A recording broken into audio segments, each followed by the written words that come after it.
Welcome to everyone joining us for this extraordinary event, the results of the Longo competition. And I just wanted to share a technical message with you. This event is being DJ'd by Ishan, and he has asked everyone to turn off their cameras for reasons unbeknownst to me, but that he assures are necessary for this event to work. So please keep your cameras off, and winning teams will be notified by Ishan to turn your cameras on at the right moment to discuss your projects. Hi, Anya. Thank you for having me, letting me join you here. How have you been? I've been hanging in. It's very good to see you back here. Thank you. It's really great to be back. How's your sabbatical? It was fantastic, but I would say pandemic aside, it was really good. Well, thanks for joining this event and for emceeing this unique competition. And also deep gratitude to all of the staff and college leadership and supporters who made this event possible. Also want to give a special shout out to all the faculty members who engaged and worked with students through this very unique summer. No one watching this needs to be told how radically different our world is since March 2020. Very little of what we used to take for granted about urban life before the pandemic started is the same now. Until this over, the pleasures of gathering in a crowd to listen to book, dine in restaurants, or even gather in friends' homes, are cautiously or not at all. So a little bit about this competition. This competition challenged participants to consider what those changes might mean for urban places, particularly the places where the urban and the university campus meet. Under the penumbra of COVID-19 adaptations, both are functioning in fundamentally different ways than they were before March.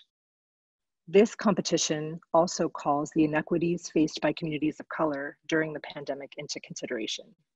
So this 10-week competition, it took place in two phases.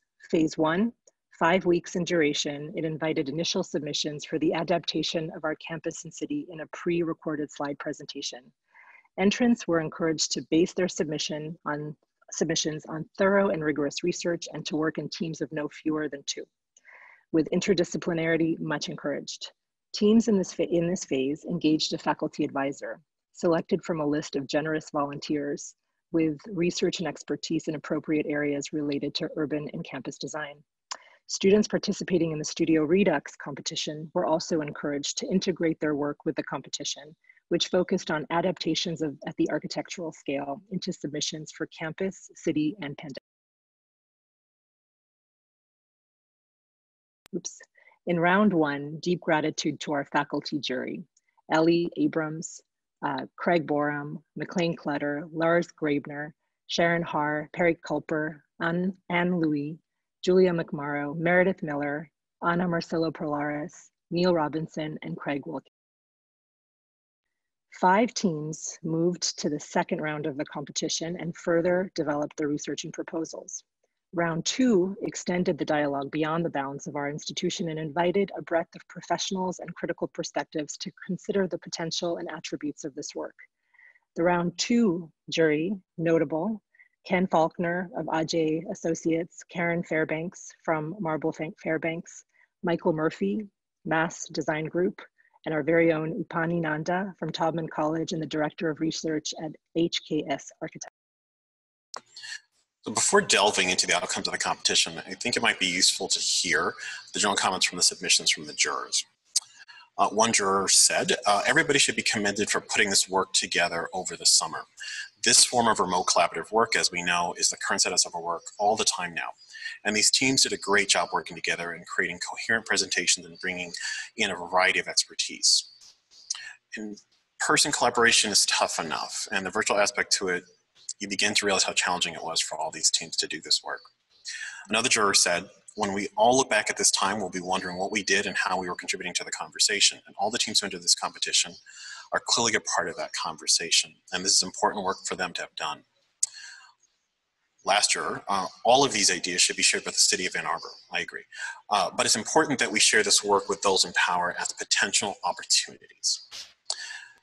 So. Are you ready? I think so.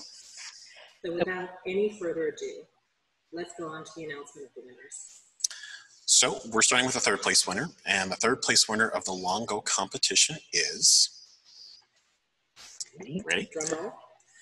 The Ann Arbor Public Wi-Fi Collective. Team members Nick Button, Josh Myers, and Brian Picard. Before speaking with them, let's watch a short video of their project.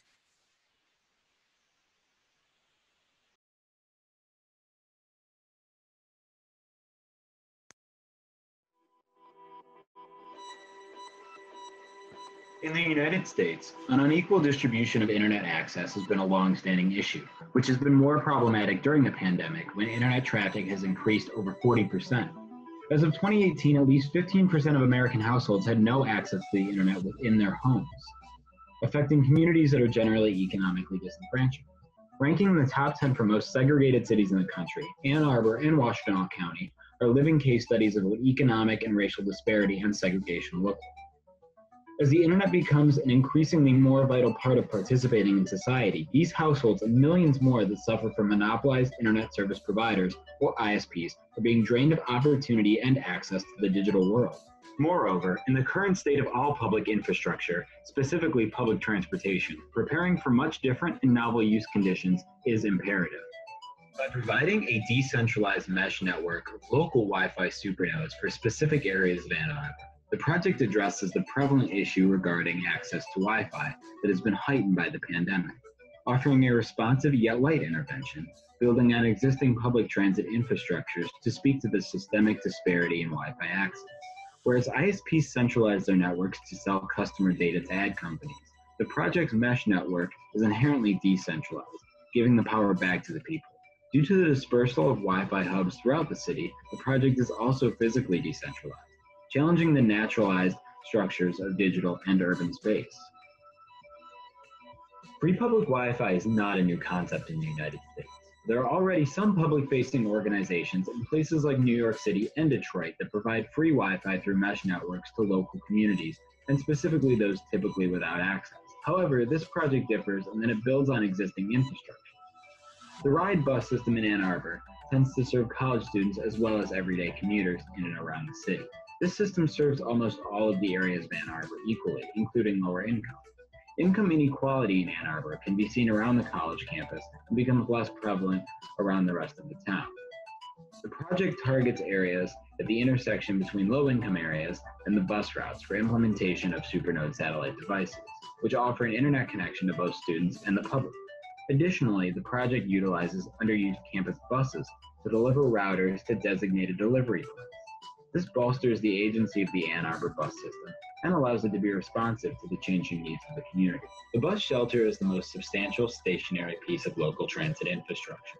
Because of these characteristics, it will be altered to house supernode antennas that can provide access to entire neighborhoods. The bus shelter will also be outfitted with extended distance waiting space separated by curtains. These spaces can be used for regular bus stop seating or can be used as an outdoor socially distant workspace, allowing members of the community to gather and work remotely or gather for small community purposes. Perforated metal surfaces are easy to sanitize, and in the future, if social distancing is not necessary, the curtain can be pulled away. Located along the new bus route, router drop-off points serve the local residents, allowing routers to easily be delivered by bus. Connecting single-family homes to the mesh requires only a modified Raspberry Pi, which is provided by the community and will be delivered pre-packaged. Each unit comes at a small cost to each user, which would subsidize the cost of units for community members unable to afford them. These homeowners and renters also have the ability to add to and boost the supernode signal by installing smaller additional antennas, widening the breadth and service for their neighbors. Multi-occupant apartment buildings connect to the network with building-exclusive WLAN, or wireless local area networks. This allows access points, including routers and hardware, to be shared among tenants while also providing shared digital space. Promoting neighborhood and community exposure, the buses themselves will circulate not with corporate ads, but with hyper-local art and information. As a bus stops on the route, its digital display boards will change to exhibit work of an artist local to that supernode's network. During its stop, the bus will also project the new art onto the distancing curtain of the shelter, creating a momentary outdoor digital gallery. Similar to the social distancing methods for the bus stops, social distancing curtains will be used inside the buses themselves. As our collective reality shifts both digitally and physically post-pandemic, we must take action to ensure that our public infrastructures are equally distributed and that we all have access to the digital realities that are becoming increasingly significant. By embracing decentralization and wandering through our physical and digital infrastructure, the project embraces and expands upon cultural conditions already in place to shed light on a more equitable and optimistic future for the residents of Ann Arbor and elsewhere.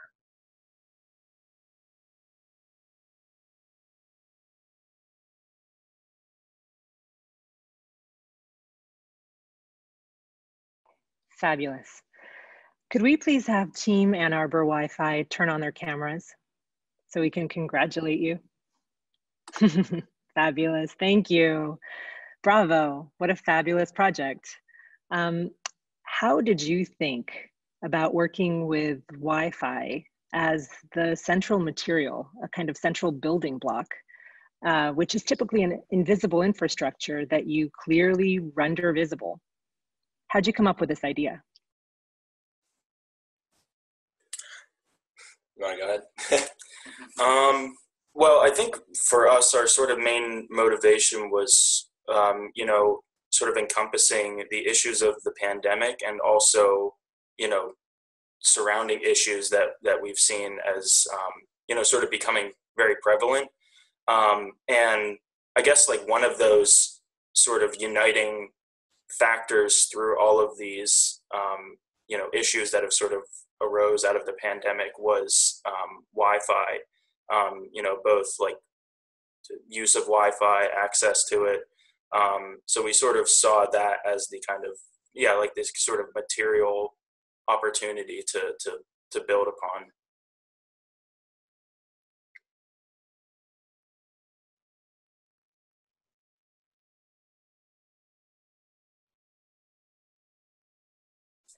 So we seem to be having a little sound issue, Harley. Do you want to try it again?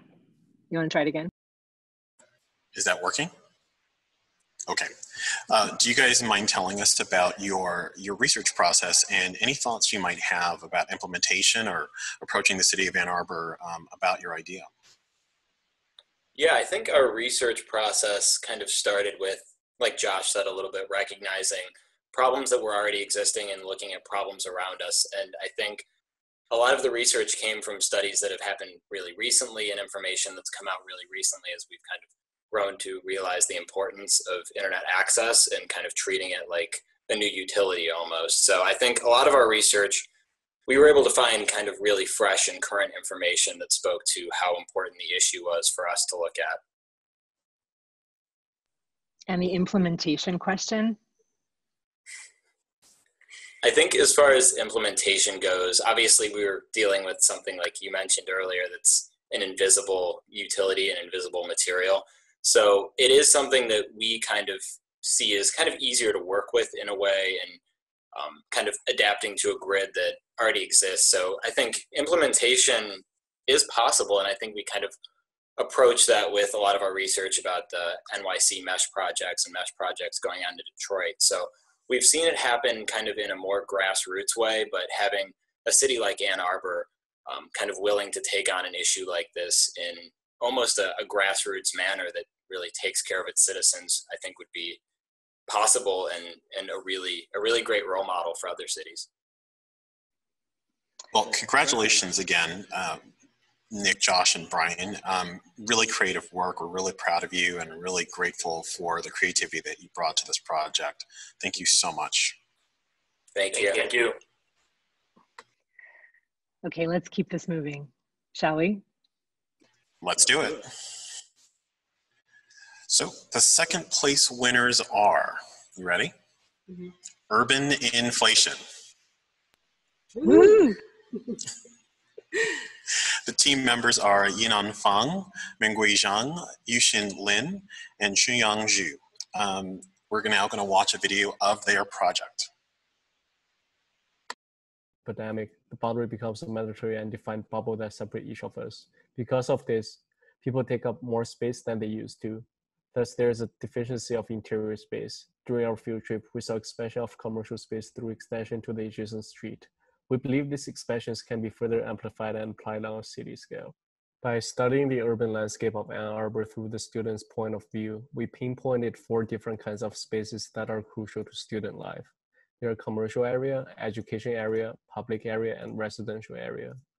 After determining student density at different places during different times of the day, we concluded there are 2 kinds of inflation. One is during weekdays and the other is during weekends. We then combine these diagrams into a weekly chart.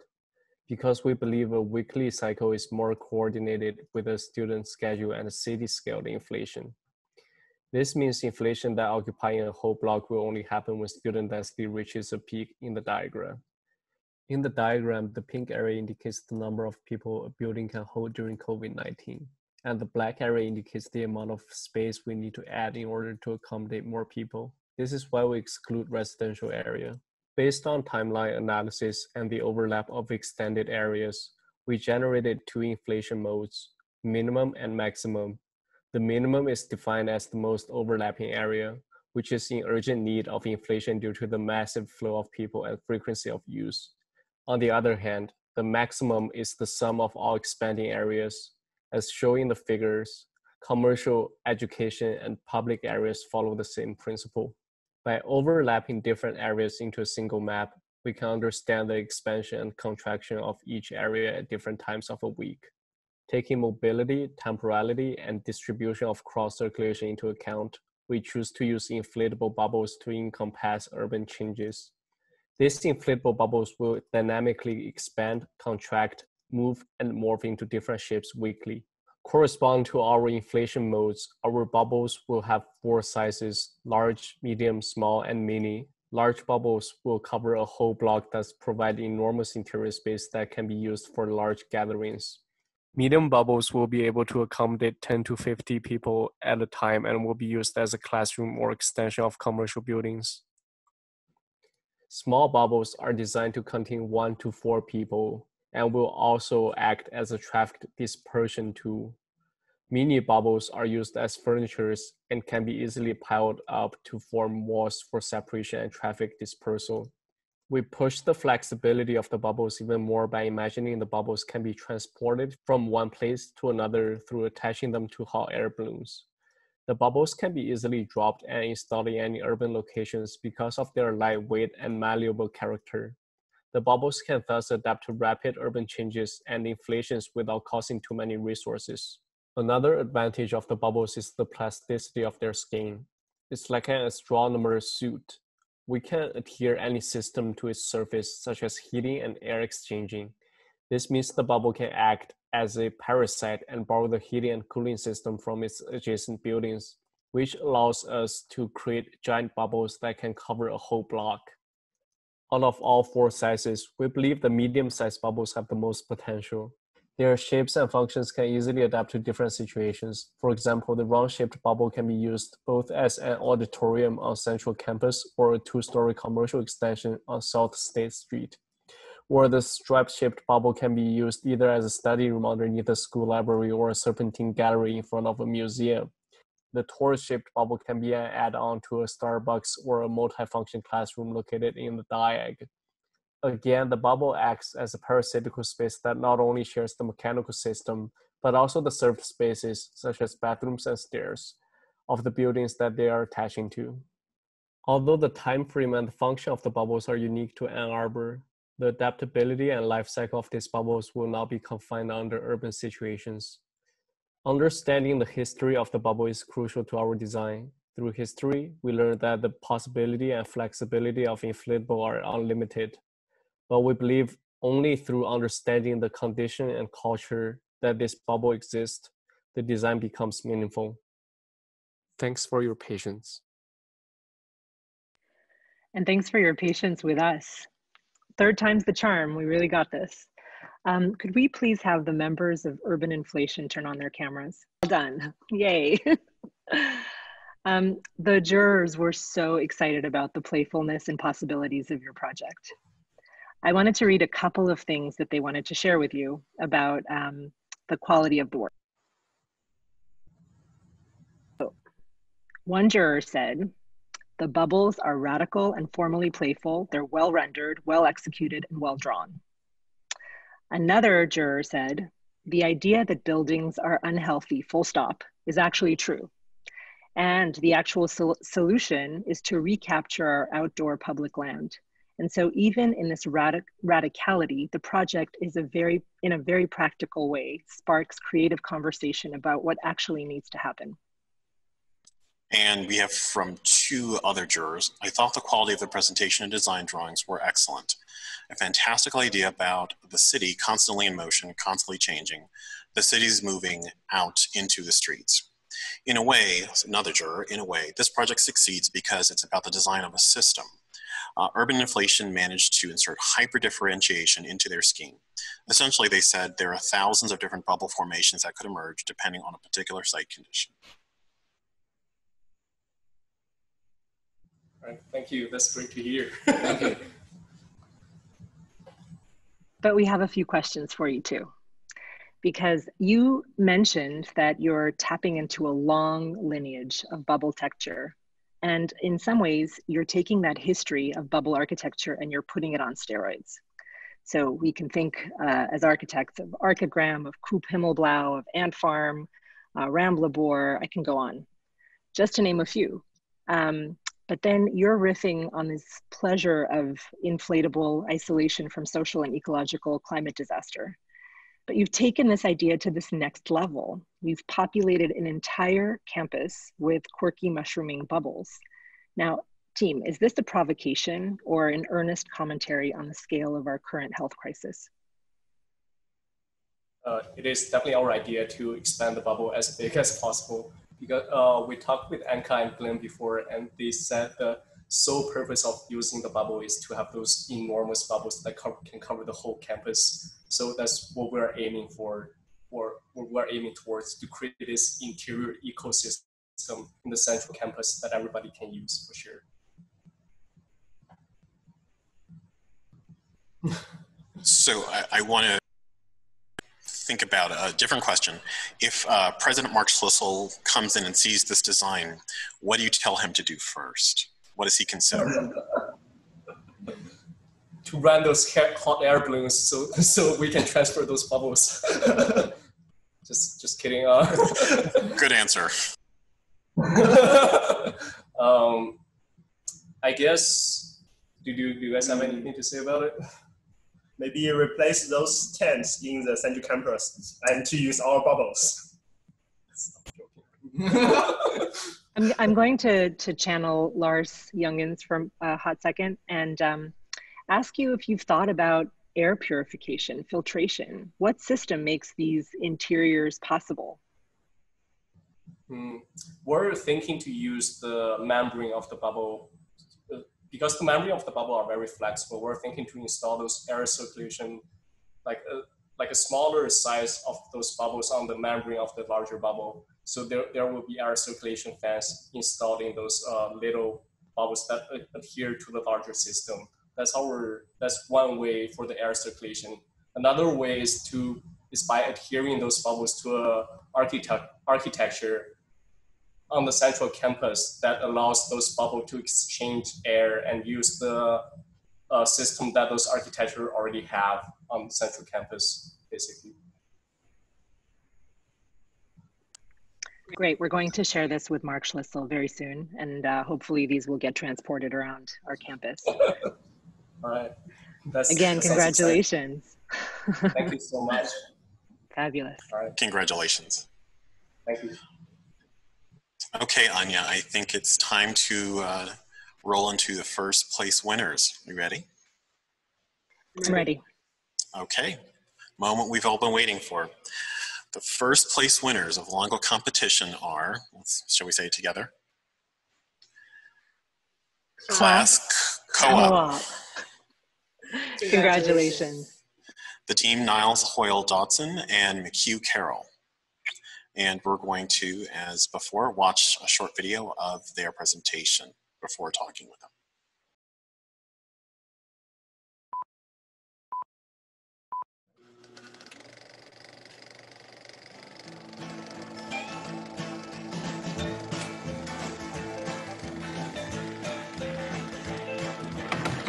in the basement, mixing up the medicine. I'm on a pavement, thinking about the The year is government. 1960, and the American Civil Rights Movement was entering what is to become known as one of the most consequential decades in modern U.S. history. Politics were changing in America. The collapse of organizations like the League for an Industrial Democracy and the American Federation of Labor was beginning to strip the political left of its economic raison d'etre, signaling the decline of working-class politics. In the wreckage of the post-war American project, students at the University of Michigan attempted to organize the next frontier of the political left. The Students for a Democratic Society was conceived in Ann Arbor around the principles of its founding document, the Port Huron Statement. SDS sought a revolution in democratic participation that would overcome the rapidly growing inequalities brought about by global capitalism. But as the 60s progressed, factionalism within the organization led to the formation of the Weather Underground, a violent radical sect which sought more direct response to crimes of American imperialism. The Weathermen permanently marked the student organizers in the public eye and brought about the collapse of SDS. David Barber's book, A Hard Rain Fell, describes the collapse of SDS as a failure of its members. Its young white American radicals failed to grasp how white supremacy shaped their own thinking and action, failed to develop an analysis of imperialism that linked it to domestic conditions, and failed to challenge male supremacy within their own ranks. In short, the SDS suffered from an insulated culture in which the white male-dominated world of academia failed to reach out and build an intersectional working-class coalition. Today, COVID-19 has only made more apparent the economic insecurities of the working class. And as Americans take to the streets in protest of police brutality and systemic racism, the question has to be asked, how can we move forward? What lessons can we learn from the political activism of both halves of the 20th century? And is it possible to create a truly intersectional working class coalition?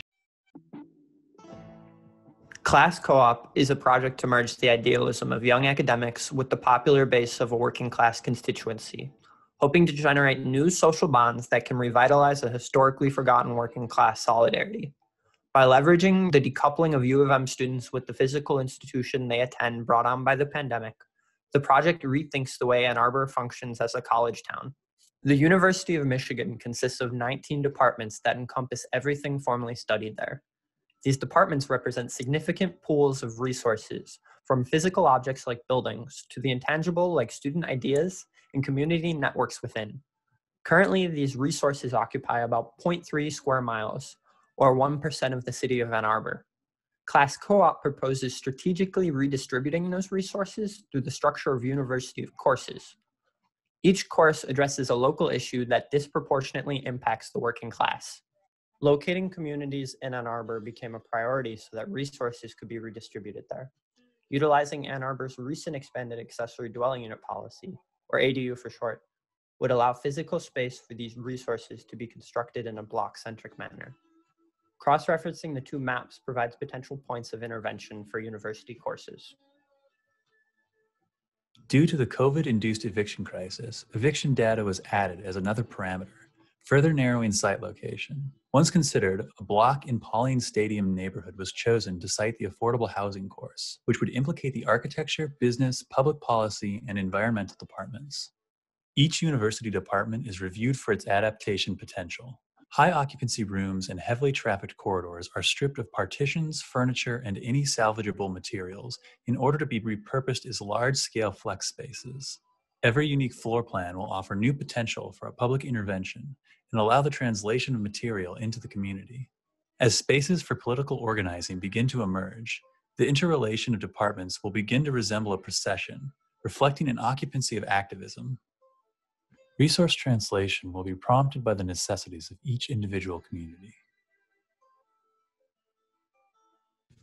In order for the project to exist in a capital-driven property framework, those barriers themselves must be resolved in the co-op. Existing and transient residents must be in a symbiotic relationship that removes property lines in favor of an expansive grid.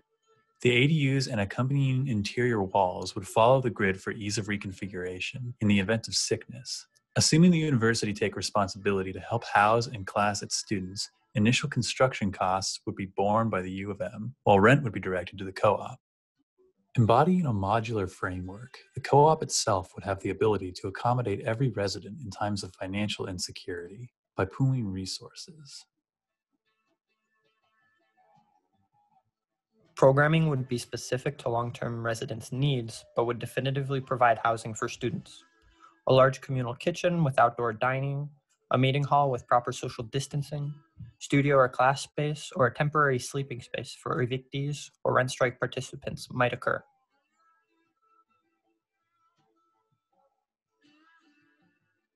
The grid and modular nature of the ADUs assumes that at some point the issues the project was cited for would have been addressed.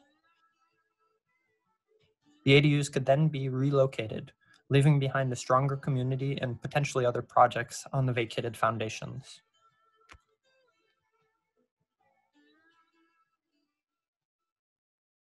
And now we ask this team to turn on your cameras, please. Top prize, it's amazing. Well done. Thank you. Thank you. We're really excited. It was a great experience. So we want to tell you what some of the jurors had to say. First comments, it's about radically rethinking what the university is and thinking about what resources the university has and thinking about how equitable or inequitable those resources are within a university town. It's really strong. The research and timelines in terms of where we are with COVID and Black Lives Matter and the whole conflict between the university and the wider city of Ann Arbor, maybe it's time to look at this conflict. And this scheme looks at some spaces within buildings, reaching out to the community, and in this way, the project is very ambitious. It is ambitious, and in many ways, you make a case for a radical reconsideration of property ownership, of stewardship, of activism, of campus centralization, of the university's curriculum, though we noticed that you did situate yourselves as instructors in your posters. But you leave no presumptions about an institution untouched. Is there a sacred cow? Is there an untouchable attribute at a public institution like the University of Michigan? Or is everything on the table and ready for reconsideration at this inflection point? I think that what we tried to communicate through the project was that there is a level of sacredness to academia that has a justification for being separated from the world of private life and other institutions even. I think the argument we were more trying to make was when an institution becomes disconnected from like the communities it exists in and the kind of like charge of academia as a world-changing endeavor, then we think sometimes it can get lost in other issues that it has, which just kind of continue to exist within frameworks of like capital-driven societies. But yeah, I think there is like a level of sacredness that we didn't want to just impede on. We took a lot of inspiration from ideas like the ones that like Sharon Sutton has talked about in her books about the changing academic environment in Columbia University in the 1960s. And it was kind of some of the inspiration that we had there. But this idea that you can bring a kind of inspiration into the academic environment based on the people who are involved in it, we thought was really inspiring. So I want to add on to that, ask a similar question to the ones that I just asked, the one I just asked, which is, what's step zero here? Where do we start to begin to think about that reconceptualization of the university? I think step zero would be the transition of students into the communities.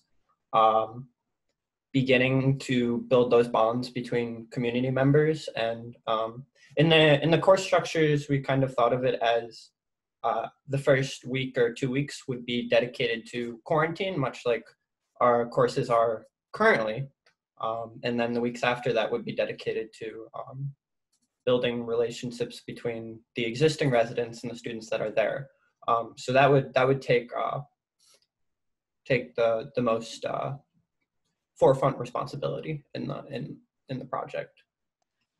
I think I wrote a book about that once, some time ago. Anyway, well, can you talk to us a little about your curriculum as well? That part of it alone is actually probably one of the most ambitious parts of of this project, which is to get all the different units of the university to kind of completely turn themselves inside out. Do you have any thoughts about, like, what would you tell the law school? What would you tell the School of Public Health? How would they actually kind of go along with this? I actually think a lot of the schools would be very interested in it. And these types of cross-disciplinary projects that are centered around community issues. I think if you pose that as a question to a professor in the law school, I think the professor in the law school would be totally on board with it. The real question comes down to like NAB accreditation and things like that, where it's not necessarily academia that's pulling the strings, I guess. Hopefully no one is from the NAB certification board on this call, but I think professors and a lot of the actual staff of the university are very excited about these ideas and issues. And our advisor that we were assigned for this project, Chris Purdy, had done some research, is researching like the kind of bold new ideas in academia that involve more cross-disciplinary interaction. So I think there's kind of a hunger out there for it. Like Yeah.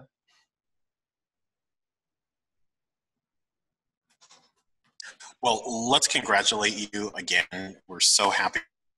We're happy to talk to you about the project, and we wish you all the best for moving forward and expanding it and getting this in front of people who might be able to implement some of these ideas, or all of them if they can, into this work. That's a very important moment in our social history.